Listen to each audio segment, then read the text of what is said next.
Today I'm going to tell you about the port of Cartagena, Colombia. We're going to look at the excursion that we did in that port, a little about the old town, and I will show you around the port itself, especially this neat little free thing to do that's very worthwhile. And did I mention it's free?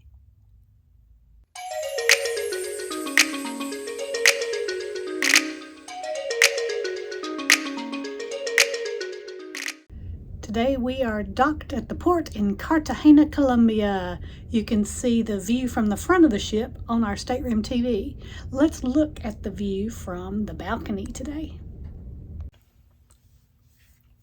Cartagena, Colombia is a common port for Panama Canal cruises, and it is the last port for our Panama Canal cruise. I love it when our side of the ship is next to the pier. I enjoy watching the crew set up the gangways and prepare for guests to debark the ship. We have a good view of the walking path for the pedestrians. Here is our path, and if another ship ends up docking opposite us here, they have their own little walking path. Motor coaches are all lined up and ready to take guests on ship's excursions. Once our ship is secured, those coaches will move up closer to the gangways. Our excursion is by boat, so I am guessing it may be on one of these boats docked in the harbor close to us.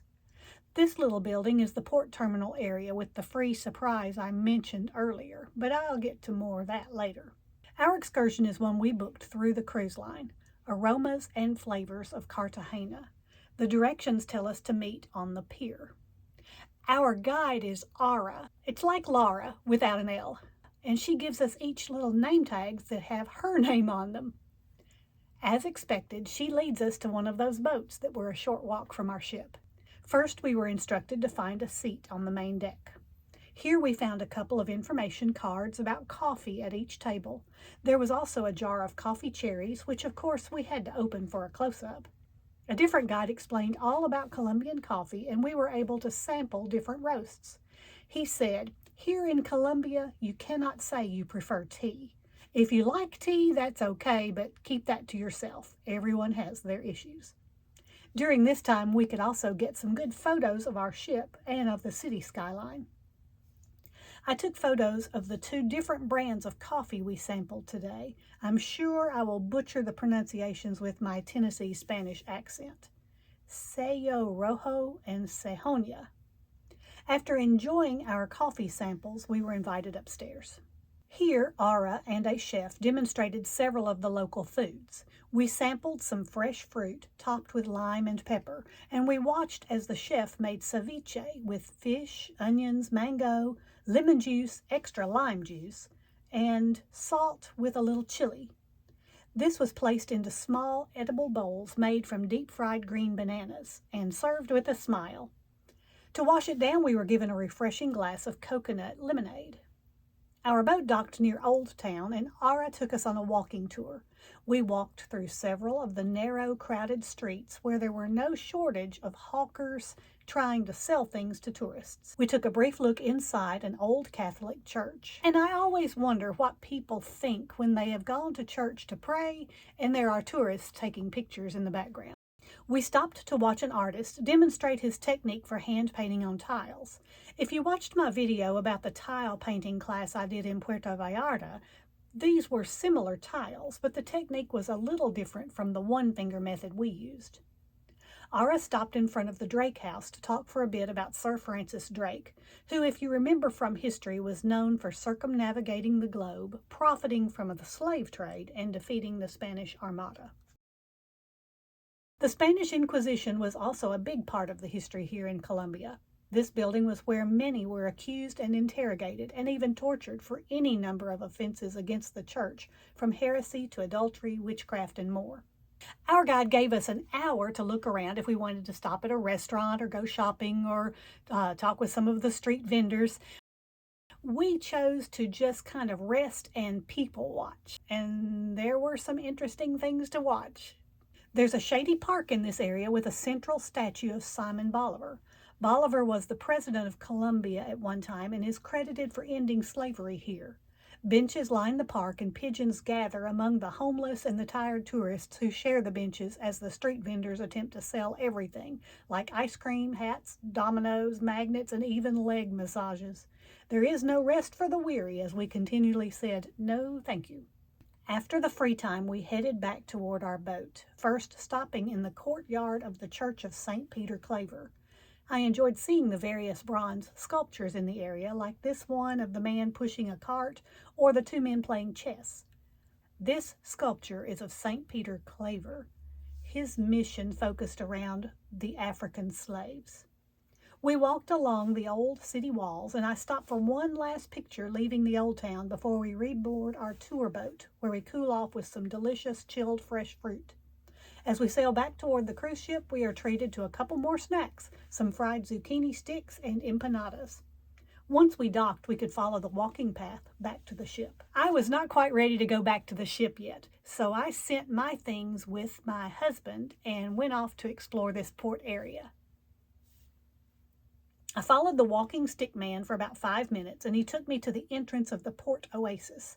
The sign says this space is in which freedom, folklore, flavor, and aromas coexist naturally to give our visitors a vibrant display of Colombian diversity. If you're needing to meet up with a tour that was not booked through the ship, or you're planning to take a taxi, you will still need to go through this port oasis area. Let me show you how to get to that area on this map.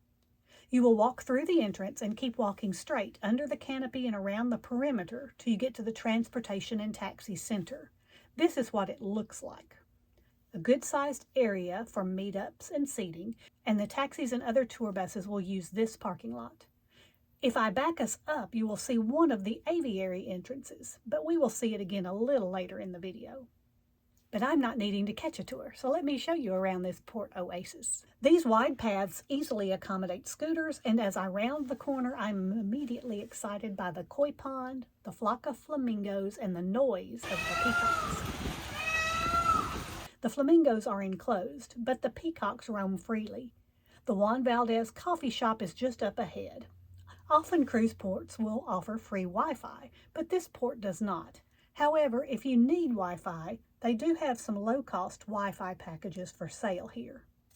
There are a couple of different enclosed aviary areas. The doorway, small paths, and crowds would make this one difficult to traverse with mobility devices.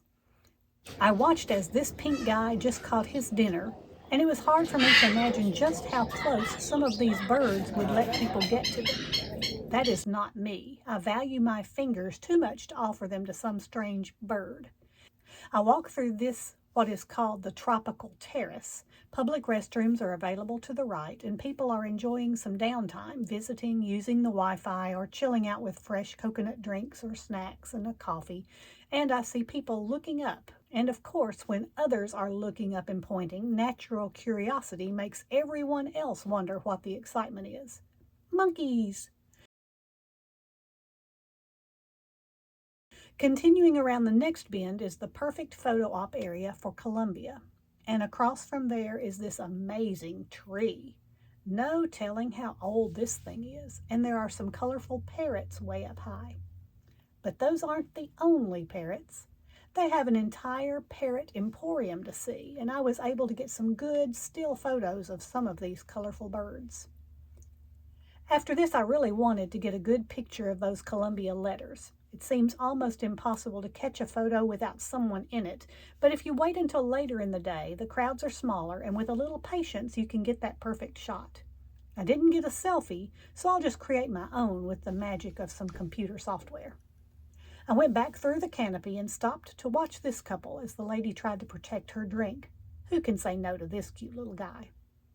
A quick walk through the souvenir shop to see if I need anything at this last port before heading home. They have the usual assortment, but one thing that I found to be good in this area is that they have postcards for sale and a little kiosk where a person can purchase stamps and even mail the postcard home. At the exit was a line to board the shuttle bus back to the ship, and weary travelers are thankful to save a few steps in air-conditioned comfort. Goodbye, Colombia. Until next time.